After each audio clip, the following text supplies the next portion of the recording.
Welcome back, ladies and gentlemen, to Nerd Thug Radio. I'm the Captain Joey Savage. Corey DLG. Nico DLG. And this segment, we're joined by a new friend of Nerd Thug Radio, a man by the name of Ken Cosentino out of Niagara Falls, New York, a movie director. His movie, Attack of the Killer Shrews, is going to be screening this weekend at Comic Palooza, so get down to Comic Palooza on Sunday and check that out. Ken, say hi to the Nerd Thug family. Well, hello, Nerd Thug family. So pretty pumped to have you on. Me and Corey DLG kind of started going over some of your work after we connected through the social media. Yeah, a lot of interesting stuff on here, actually. I'm really intrigued by kind of the choices you've made so far. Yeah, it's been wicked, man. You know, I'm just kind of blazing my own trail, and you know, a lot of times I get compared to a lot of other guys that got their start as like a no budget indie filmmaker, and I mean that's really what I've been for a long time. So it's cool. Yeah, what are you talking about specifically? Well, real quick before I jump into it, just to let everybody know exactly who you are. You're an independent filmmaker, and you've directed 4 films that have been released here. Well, you're directing your 4th one now, right? 12 movies total, I believe, right? I've actually directed 5 feature films, and I'm getting ready to do my 6th. Nice. Oh, nice. Okay. So which one am I missing off my list here? Because I know about Crimson. I've got Trauma's Dream, and then obviously Attack of the Killer Shrew. And then I was on your IMDb the other day, and I noticed that Wolf House was listed there as in production. Oh, no, that's not in production. It's just Wolf House was just released in January by Wild Eye. Right on. Walmart. Man, what you're missing, it sounds like, is my first film, Break the Sky, which I directed in 2008. Okay, so kind of talk about a little bit getting started there. 2008, that's the first director. Is that where it starts with you, or where did it all come from? Yeah, so, I mean, I've been making movies since I was 10 years old, and I'm 27 now. But my first feature film, Break the Sky, that was the one that really, I was like, you know what, I have to make a feature, because it's such a different ball game. And so me and a couple of my buddies got together, and I had a $500 college scholarship, and we just used it to make a film. It got into a festival in Hollywood, and from there, I just kind of like started maneuvering myself into the film industry, and Crimson kind of really put me on the map. And then, stuff just started kind of organically taking off as it does. And, as you were saying, like different decisions and whatnot, I've kind of always gone against the grain. I'm not a big corporate guy. I don't really support all the crap that comes out of Hollywood in today's day and age. There's some good stuff, but like far and wide, it's just crap. And I'm a filmmaker, I'm an artist, and I just I'm in it for the magic of cinema. Right. No, absolutely. I do a little creating myself, dabbling a little bit with writing, and Joey and I always kind of collaborate on stuff. So I totally get just the joy of getting to do it, and then even no one else ever sees it, you got to do it. No, I'm with you on that one. What's kind of like when you're on the independent side of things?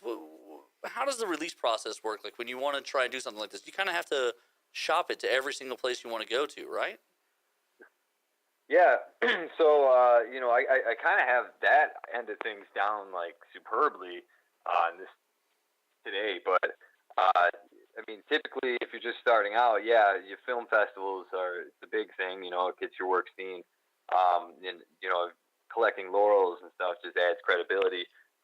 With Shrews, we're self-distributing it, so I mean that's a whole other animal, and it's establishing ourselves on these platforms around the world. But other than that, I mean, with like Wolf House, Wild Eye picked it up, and it was just the right time and the right movie. And I think if you're smart, you're gonna have the back end plan already kind of in place before you even start filming your movie, because if you're gearing it towards a specific audience, then finding a distributor that markets directly to that demographic is it's pretty easy once you narrow it down. So speaking of Attack of the Killer Shrews, it's going to be screening this weekend at Houston Comic Palooza. Take us through that process. How did you get involved? You know, you being from New York, being an indie filmmaker, with the largest convention here in the state of Texas. Yeah, I'm first of all, I'm very humbled, and very excited because Comic Palooza was up there on my list of festivals I wanted, and so I have my own company, White Lion Studios. I have 6 other partners, and I'm the CEO of the company. So I handle the festival strategy, and I have the most experience with such things in the film industry in my company. So I handcrafted our festival strategy, and you could, before you know it, you could spend thousands of dollars on entering festivals if you're not careful. So I really targeted all the niche genre festivals, and Comic Palooza is just really like what we're all about. Attack of the Killer Shrews is really a no budget film. I mean, in the best way that it's a remake of a no budget film, and Right. so it's meant for the type of people that are going to be at Comic Palooza, and so I entered and they accepted it, and I mean that was just like last week or 2 weeks ago, and it was ever since then everything's been a whirlwind because now we're coming to Houston and we're we have business here that we have to take care of, and 2 of us are staying here doing that, and it really is a dream come true. I really can't wait to come there and just meet everybody and watch our movie in Houston. It's gonna be great. Yeah, man. Comic Palooza, me and DLG, we've been going, I want to say, since year 3 of Comic Palooza. The first 2 years, like the first year I think it was in like an Alamo Draft House. Yeah, it was. The It second was a movie year theater. it was like in something else. And then the third year they came to this convention center you're going to see, and every year it's just exponentially just grown. Yeah. This is going to be our second year there with Nerd Thug Radio, and you're going to be amazed at how many nerds there are in Houston, Texas. It's gonna be amazing, dude. Because I'm a nerd. I mean, I usually say I'm more of a geek because nerds are smart. But honestly, like that's what's so special to me about this is getting out, in person and meeting people in person. Because I just have so much stuff going on in my life that it's like all these conventions that I want to go to, I never get a chance to. So this is going to be amazing, and Chuck Norris is going to be there. So I mean, there's that. Oh yeah, old Chucky. So do they promise you any FaceTime with Chuck when you signed up, or they're like, hey, you can talk to Chuck if you bring your movie here? No, I mean, obviously they give us passes and stuff, but they got their stuff to worry about, and I don't expect to be treated like anything other than a schlub, So I wish. Yeah, that's kind of the same with us.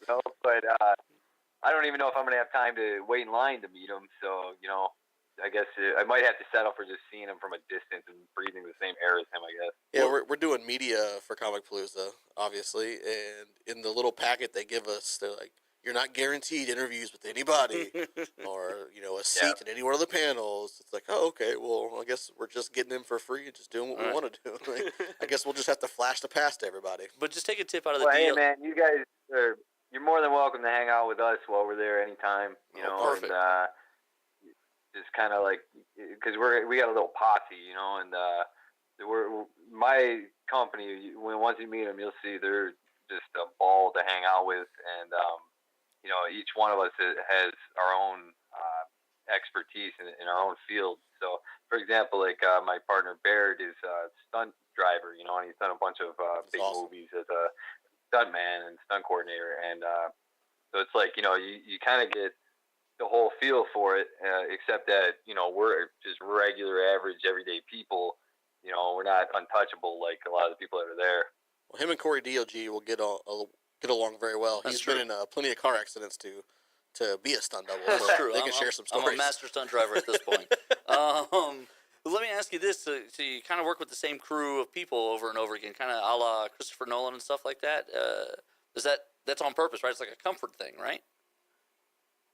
Well, honestly, most of us have worked together for like the last 9 years, and Marcus and I have been together for longer than that, since we were kids.